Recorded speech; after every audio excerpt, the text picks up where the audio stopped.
Welcome to Breakout Session A3, bringing a plant-forward mindset to the dessert menu. I am happy to introduce our moderator for this session, Anne McBride, who is Deputy Director of the Torriberra Mediterranean Center based in Barcelona, Spain.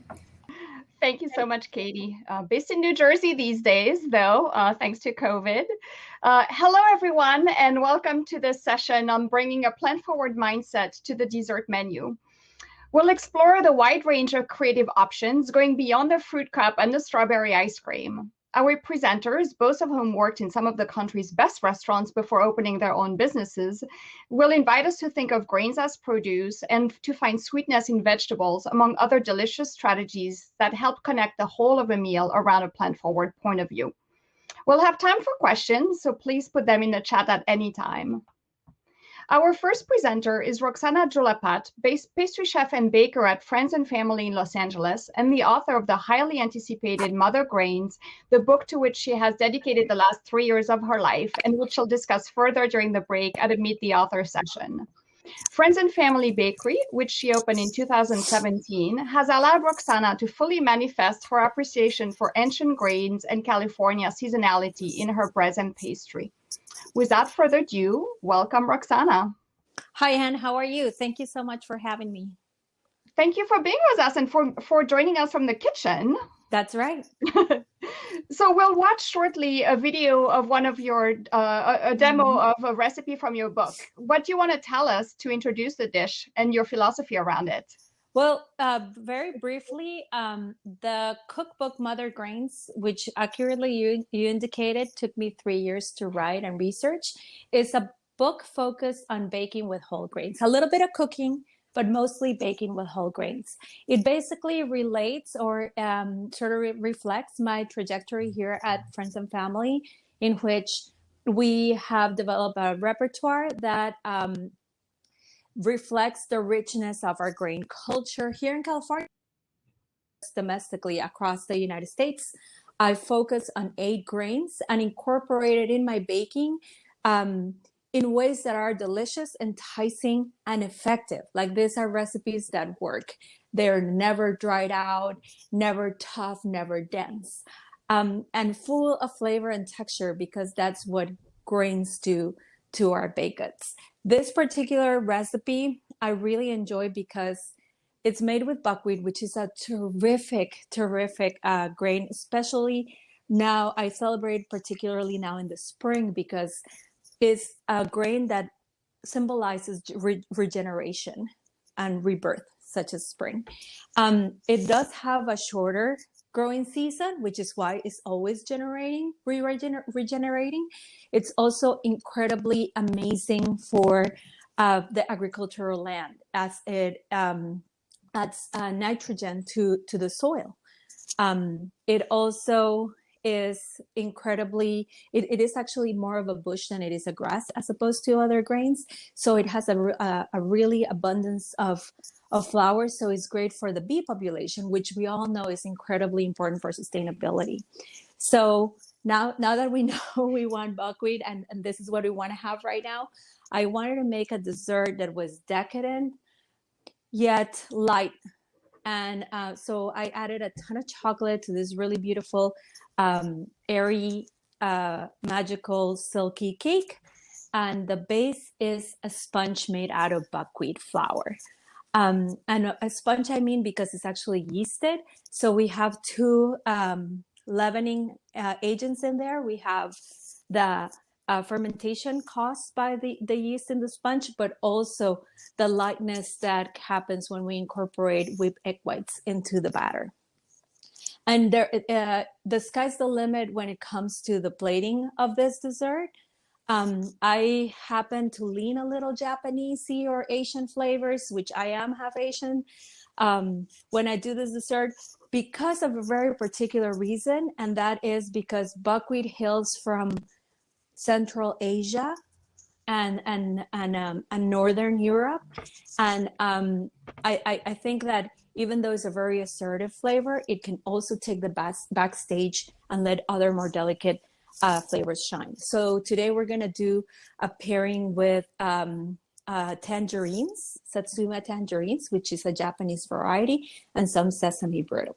So a little play on like acid, sweetness, nuttiness, and the density and lusciousness of chocolate. Great. So we'll see your final plating with a tangerine after we watch the video. So without further ado, let's roll the video. Hello everybody, my name is Roxana Jollapat and this is my chocolate buckwheat cake, which I'm going to show you how to make shortly.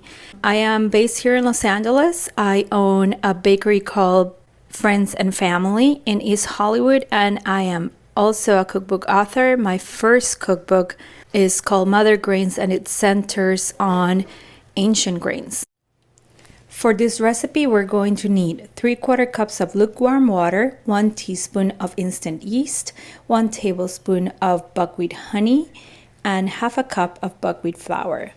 Then we're going to use 3/4 cups of chocolate chips that we're going to melt with 4 ounces of butter, 25 grams of Dutch processed cocoa powder, 100 grams of granulated sugar, 1 tablespoon of vanilla extract, a heavy pinch of salt, and 4 eggs that have been separated. The first thing that we're gonna do is build a sponge using the water, the yeast, and about a tablespoon of the honey. I'm gonna dissolve here real quick. I'm going to add that 1/2 cup of buckwheat flour, and we're gonna mix until sort of like a batter forms. So this is what your batter little mix should look like before we let it rise for 1 hour. So I'm just gonna cover it with plastic and let it sit for 1 hour. This is what your sponge should look like. It's gonna have increased in volume quite a bit. You're gonna be able to see bubbles right at the top. And it has sort of like this fun jiggly thing going on. Next, I'm going to add all of the sponge to the melted chocolate and butter, along with all of the cocoa powder, the vanilla extract, salt, and the yolks. And then I'm gonna stir real well until they're all combined. At this point, I'm going to add 1/2 of the sugar and mix it well, and reserve the rest to whip the egg whites. And this is more or less what the batter should look like at this point. So it's nice and thick. And so now I'm going to whip the egg whites until soft, medium peaks form. To fold into the batter, I'm gonna add a little bit just to soften the chocolate batter a bit, using sort of like a nice folding motion so we don't lose all the aeration in the whites. And then I'm gonna add the rest and continue to incorporate using that folding motion.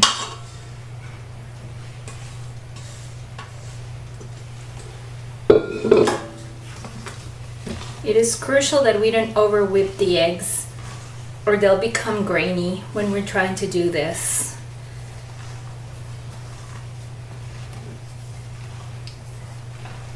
So I'm gonna take my time a little bit here, using this sort of like circular folding motion instead of like beating it or stirring it real fast. All because I want to preserve this nice airiness from the whites. Lastly, I'm going to pour all the batter, which should have this sort of like souffle feel at this point, into a 9-inch pan. I tend to prefer these spring molds because they're easier they make unmolding really easy, but you can use a regular 9-inch cake pan. I'm gonna spread it, working quickly because this guy has to go in the oven soon. Just kind of like lightly with an offset spatula so that the top is even. You can give it a teeny bit of a bang, just one, to even it out. And this cake is gonna go in the oven. If you are baking at home, it will take 40 to 45 minutes. If you are working in an industrial oven, it will take more like 30 to 35. The cake will spring quite a bit when it's ready to come out of the oven. It's very possible that it will crack a little bit, which doesn't worry me at all. And it will, a skewer inserted in the middle will come out just a little bit moist, and if you insert it right here in the center.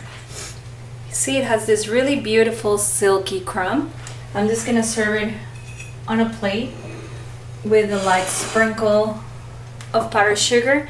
It's also terrific with a little bit of creme and glaze. And that's it. This is our delicious chocolate buckwheat cake. It does look delicious indeed. And so you have, you can double click on Roxana's photo or screen, and then you can see her bigger on the screen. Oh, okay. So this is the actual cake, kind of plated, and it's very simple. A little bit of fruit for freshness and brightness is great. A little bit of cream, because everything, especially indulgent, strong flavors, mellow out really nicely with cream. I made a very light caramel sauce and just thinned it out with a little bit of the tangerine juice, which is full of life. I have a little bit of chocolate sauce just to tie it all up, and the most delicious bright tangerine pinwheels in there. The last thing I would like to do is just do a very light zesty zest on the plate, mostly for aroma, because this is seriously the definition of brightness. Just for a little added magique.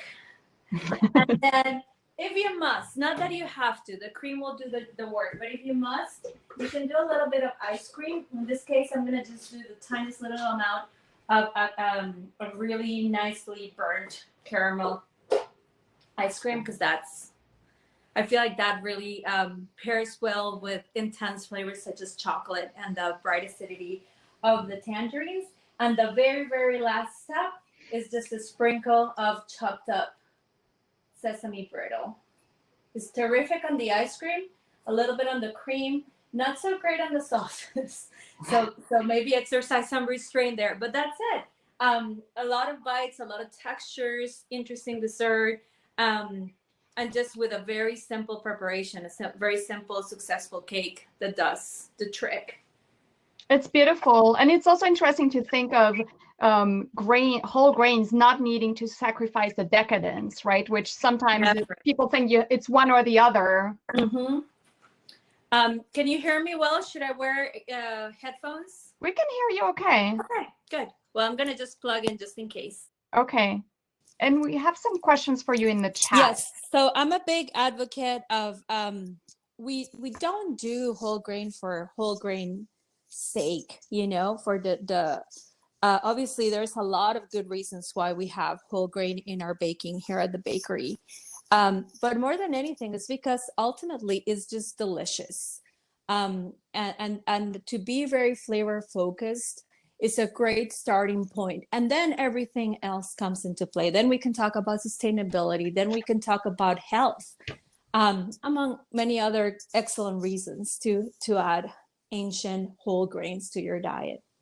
Mm-hmm. Yeah, and someone is opining in the chat that love using whole grains for flavor. Very true on that. Totally. Shalia is asking, does soaking help with the buckwheat's texture? Soaking.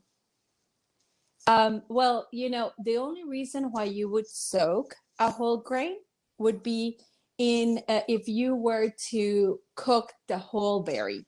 And it is quite beneficial. So think of that, doing that soaking action as if you were cooking beans. Same way of looking at it. A little bit of soaking overnight will save you, according to my very empirical calculations, up to 15 minutes of cooking time. 50 or 15? 15. Okay. So not a whole lot, but it also does something really great soaking, what it does is that it does kind of like make the grain have an even texture or an even softness, if that makes any sense. Sometimes I feel when we go from zero, from that dry to cooking, it tends to have like, you're like almost in doubt, like, is that right? is that rice grain cooked? So it does help. It does help. It makes it easier, even. Nice. And Buzzy is asking, is it a one-to-one ratio if I want to use buckwheat instead of wheat flour? So there is absolutely no wheat in this cake, right? Very successful, very easy to reproduce. Do know that buckwheat is gluten-free, right? There's absolutely no binding protein, such as the gluten that we find in wheat. So what that means is that we're going to have to compensate somehow. So recipes like this are very successful because there's a fair amount of eggs, which have a gelling effect. And there's also a good amount of, then you have like the action of chocolate, which is also like, it will add a little body and density to the cake. But also you are allowing this starch, in this case buckwheat, to develop, and in developing it will build a little elasticity. This is not true of all grains, right? Which is quite fascinating, and the challenge of baking with whole grains, how like you're like, wow, I really took flour for granted. You just follow a recipe and it works every time. But a one-to-one substitution works in many cases. I tried it in pancakes, for example. I've tried it in crepes with a little bit less success. And the reason why buckwheat kind of like is a little bit more advantageous than other grains is that for those of you who are familiar with it, you'll notice that when it hits moisture in a recipe, it almost develops a gumminess, which is not the binding gluten that we have come to love in wheat, but it performs very similarly. I mean, you couldn't make a bread like a dense sourdough style bread, but you can certainly make these cakes and a lot of cookies and things like that. Mm-hmm. Yeah, and experimentation, and sometimes it's about finding the best recipe using buckwheat rather than trying to put buckwheat in your existing cake, right? Well, and the way I see it is like a lot of times for us to make a recipe with whole grains, ancient grains, gluten-free grains successful is to actually use just the right amount of all-purpose flour or bread flour to make it work. So what I always say is like, think of the refined white flour as your as the structure of the house, the log cabin, like the thing that makes it nice and strong. And your whole wheat or your whole grain flour as the pretty yard and the paint on the walls is just like that extra layer that it makes it special, makes this recipe special. And it can only happen because you have this mechanical flour taking care of those details. That's a great way to think about it, and to only think of how much you need of the white flour versus, sometimes, for example, if I'm using a whole wheat flour, I reduce the amount of white flour, but it's totally more, I'll start with whole wheat and then just add a little bit of white flour, right? You can and like what I find whenever I immerse anybody in this process, which is like pretty much every baker that comes work with us, is that you start with a substitution of about 25 to 30% of the flour weight. That's how much we start with. And before you know, people start to develop this ability, this know-how, this interest in adding more and more whole grain and using less and less all-purpose flour. We do it all the time. Many of our recipes have a certain amount of white flour, but a great majority of them are entirely whole grain. Great. Well, Roxana, we are already out of time, but you will continue this conversation in the Meet the Author during the break. And awesome. Fran Costigan has a great question for you on vegan cake. She's one of the country's foremost vegan bakers. I'm sure the two of you will have lots to talk about during the Meet the Author session. So Fran, I'll let you join Roxana there. And we will go to our second presenter before that. Thank you so much, Roxana. We are now heading to Richmond, Virginia. Our next presenter is Megan Fitzroy Phelan, the co-owner of an executive pastry chef at Longoven in Richmond. Before opening the restaurant in 2018, Megan worked at Daniel and as corporate pastry chef for Sullivan Street Bakery, among other things. At Longoven, she has designed a wildly inventive pastry program, as you'll see immediately from the dish she demoed for us. And Megan will join us live for questions in a few minutes, so put them in the chat for her, and let's roll Megan's video. Hi, my name is Megan Fitzroy Phelan, and I am the pastry chef and co-owner of Longoven Restaurant in Richmond, Virginia. We are a seasonal, high-end restaurant. Right now we are doing primarily a tasting menu, about 5 to 6 courses. And we do try to focus on the most seasonal produce we can.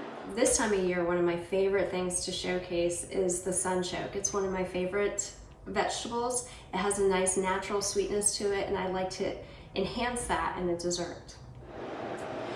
The star of this dessert is the Sunchoke Mousse that I make with oven roasted sunchokes that have just been dressed with olive oil and a little bit of salt.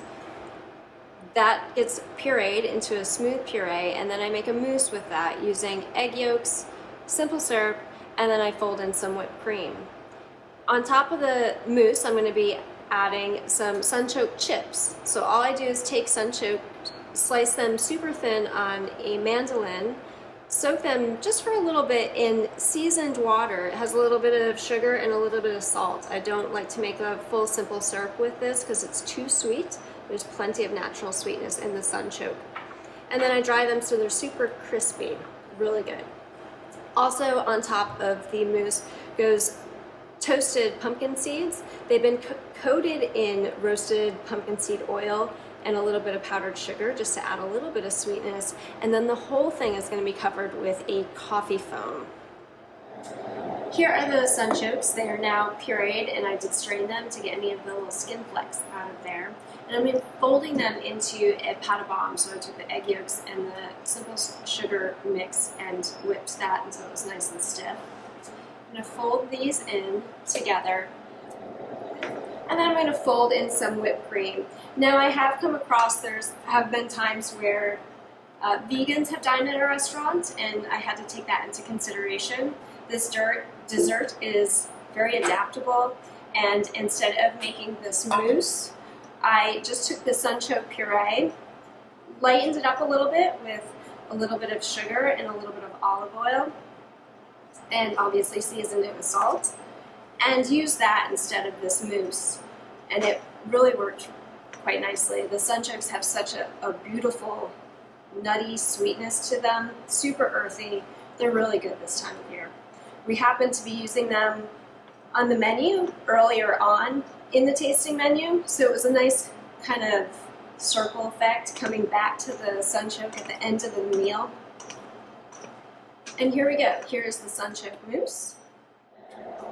All right, now moving into plating this dessert. As you can see up to this point, it's been really simple, not a whole lot of technique involved in this dessert. It's all about showcasing the beauty of the sunchoke, the natural beauty of it. Its earthiness, its sweetness, its nuttiness. It's so beautiful. It really is one of my favorite vegetables, root vegetables this time of year. So sunchoke mousse goes into the bowl. We crunch on some of these chips, which are really good by themselves or in a salad as well. I love them. And probably the sweetest component of the dessert right here are the pumpkin seeds that we roasted earlier. And a little touch of pumpkin seed oil gets drizzled in for a little bit of a surprise and richness, because it really adds a level of richness that you don't expect in there. And now here is the coffee foam. So I took a nice strong coffee. We like to use a local roaster. I brewed it super strong, like an espresso, and then whipped it up with a little bit of xanthan gum and VersaWhip. Really old school method, but it worked really well for this dessert because we're just going to cover the entire mousse with this foam so that you have this element of surprise. It was always fun, or is always fun, to see guests get a bowl of foam in front of them place down, and then have them dig in and find the little crunchy elements and that richness of the pumpkin seed oil. And then at the bottom, this moussey sunchoke. And to have the sunchoke flavor in there and the coffee, it really rounds out a tasting menu really well. It's not cloyingly sweet. It's just a really nice, simple, vegetable-forward dessert. I love the challenge of creating desserts with vegetables, and I hope this has inspired you. Indeed, indeed. And I love the idea of soaking the sunchoke chips in syrup before drying them, because that makes a huge difference, obviously, to take it into a dessert, right? Yeah, it was. It really didn't take much to enhance their flavor, but just a little bit of sugar and salt to jazz them up a little bit, and then dry them out. I dried them both in the oven and as well in a dehydrator, and super crispy. I mean, it's like a potato chip, but kind of sweet. They're so good. Sounds addictive. And so, Megan, before we go to some of the other photos that you're going to share with us, how do you summarize your plant-forward approach to desserts? It was kind of accidental. I think generally what I tell people is I've been a pastry chef for, 18 something years. We won't say how old I am, but long enough to be kind of sick of tasting really sweet desserts constantly. And I think the older I get, the less my sweet tooth gets. It gets smaller and smaller. So I think I've started kind of gearing towards the more savory desserts, using vegetables in them and cutting back on the sugar and cream and butter elements, just because I felt better eating them myself.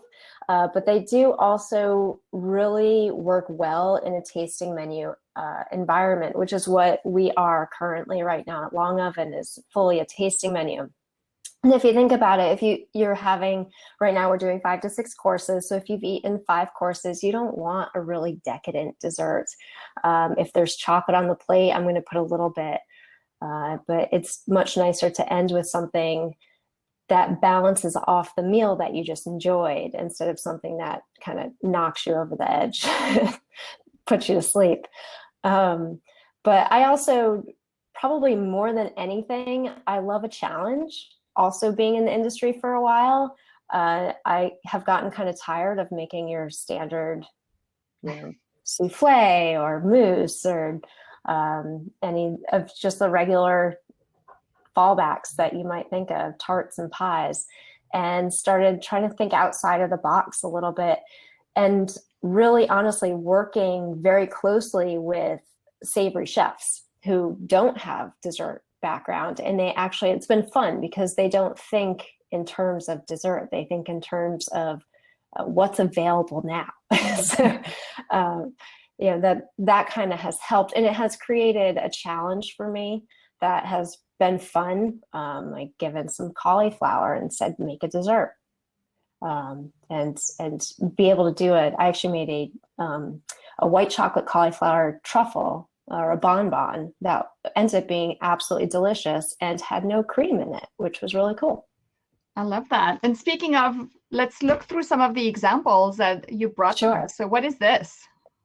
This is one of my favorites. This I did about 2 years ago, I guess. It's smoked milk chocolate and chanterelle. So it was in when chanterelles first came out, which is kind of late spring here. I would say May-ish. We had a beautiful chanterelle season. I had this idea of doing something with chanterelles, and I had just been playing around with smoking chocolate. So I had some smoked chocolate on hand, and I went to our partner Andrew, and I was like, what do you think about smoked milk chocolate and chanterelle? He said, it sounds disgusting. And I said, I think I'm going to try it. And I made the smoked milk chocolate panna cotta. That was purely milk, cream. I think it was about equal parts of the two, and milk chocolate, or the smoked milk chocolate with gelatin. Set that, and then the chanterelle semifreddo was simply chanterelles that I sauteed till they were really overcooked pureed them nice and smooth, and folded them into whipped egg whites with a little bit of sugar in them to stabilize it. So no cream in the semi-Fredo. And the two of them went really well together. Andrew suggested adding pine nuts. So we salted some pine nuts and toasted them, and they had this really awesome earthy, kind of woodsy, foresty flavor to them. And then Andrew, Patrick, and I, my husband, our other partner, the three of us tasted it, and Patrick suggested chicory. So we added a chicory powder to the top, and that's all that is on that plate. And I love the dessert because it's so unusual and so crazy. The chanterelles come off kind of peachy, which is fun, and even there's no fruit in there. But I really love the dessert because it was truly a collaboration between the three owners, which has, I don't think, ever happened. So it was kind of cool. Well, and you're saying peachy with the chanterelles. It means if you're thinking about an ingredient differently, you're probably finding flavors in them and aromas that you wouldn't otherwise get if they're always treated in a savory fashion, right? Of course, yeah. And that's fun. You kind of have to think of it as though you're sipping a wine. There are other flavors in there that you can find. Let's look at another dish. Sure. I don't know if Katie's still with us to advance the PowerPoint. One more, probably. Yeah. Okay. I think this has probably been done by a lot of people. It's corn and peach. It's another panna cotta.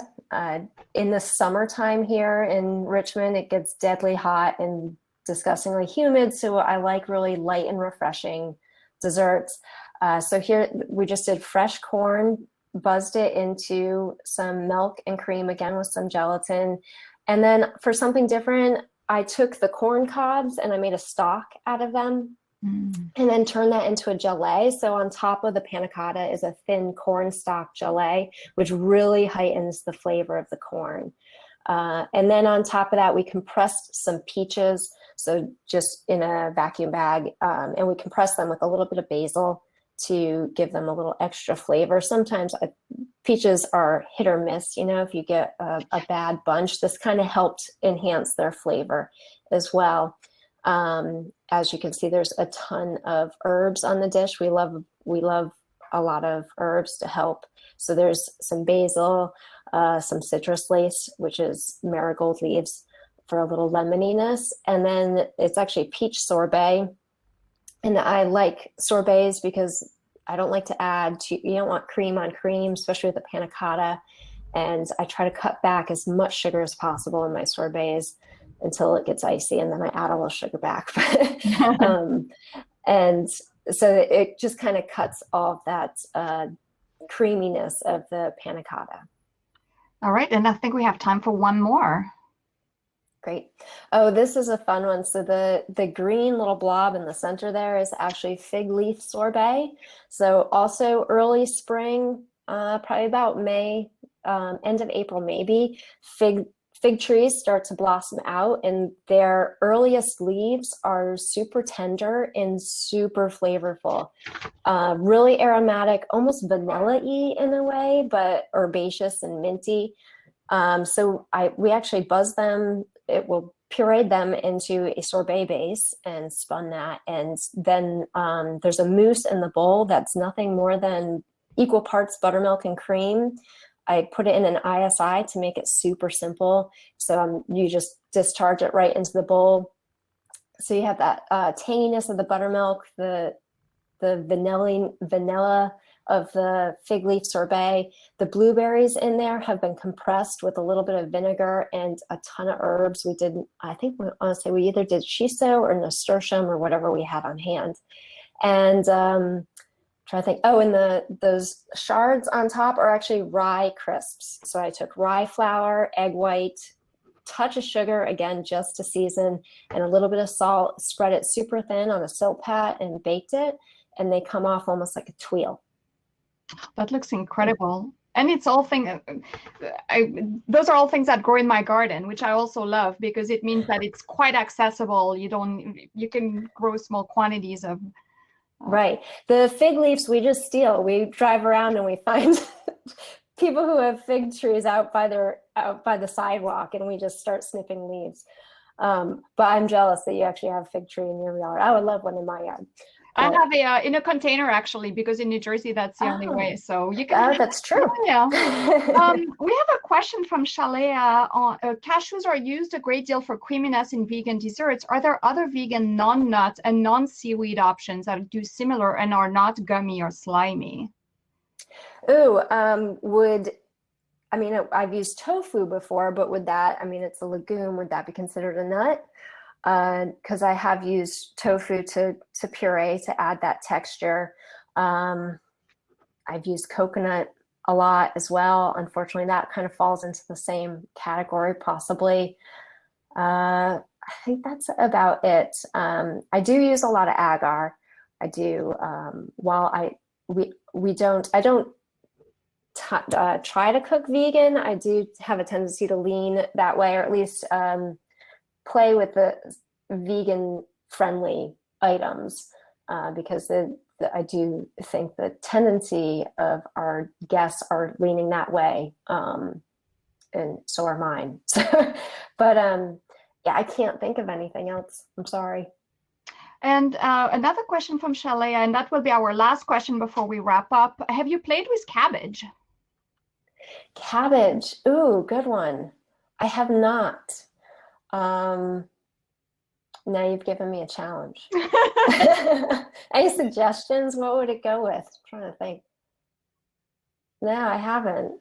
All right, we'll have to have you back at next year's Plan Forward. You can tell us about your cabbage dessert. Yeah, sounds good. So we'll have you back in 1 second for your takeaway. What is the one message you want to leave for the audience? And while you think about that, I'll share some notes about some announcements about the break that will follow in a few minutes. So the upcoming networking time is sponsored by the Mushroom Council, and during it you'll be able to watch 2 special culinary demonstrations in the Sessions tab. Roxana and Kirsten Dixon will be in the Meet the Author conversations that are also under the Session tab. You can click on the networking tab on the left, where you get a 4-minute interaction with a stranger, or think of them as a new friend. And the topic of conversation for that is, if you could go anywhere for dinner tonight, where would you go? The Innovation Hub is where you'll find culinary demos, insightful presentations, and plan-forward innovation inspiration from our generous sponsors. So please go there. And I'll be in the Torriberra Mediterranean Center booth, so come and say hello. And enjoy the networking activities. We'll be live again on the main stage at 2 Pacific, 5 Eastern for the next general session. All right, and now a takeaway from you, Megan. I guess I would just like to end by saying to all those chefs out there, that's just think outside the box. Don't be afraid to try vegetables, adding them. Purees work great instead of cream. Like I said with the cauliflower, I literally swapped out the cream in a ganache with cauliflower puree, and it worked beautifully. You just think outside the box. And the other thing is, you can almost always cut the sugar in half in any recipe, and it's still going to work. Definitely agree with that. Yeah. The cauliflower, did you swap 1-to-1? For cream to puree, yeah, it was basically 1-to-1, and I did it with a white chocolate, so it was white chocolate and cauliflower puree, and you have to handle it a little bit. Like I wouldn't buzz it with an immersion blender. You very gently fold it into your chocolate. It's a little bit more finicky, but it definitely worked. Yeah. All right, I think that's a challenge for all of us to try that. Yeah. Thank you so much for your time, Megan. And of course. Go and hang out in the break too. You'll find some people to network with, I'm sure. Wonderful. Thank you so much, everyone, for attending this session, and put more veggies in and more grains in your desserts going forward. Bye, everyone.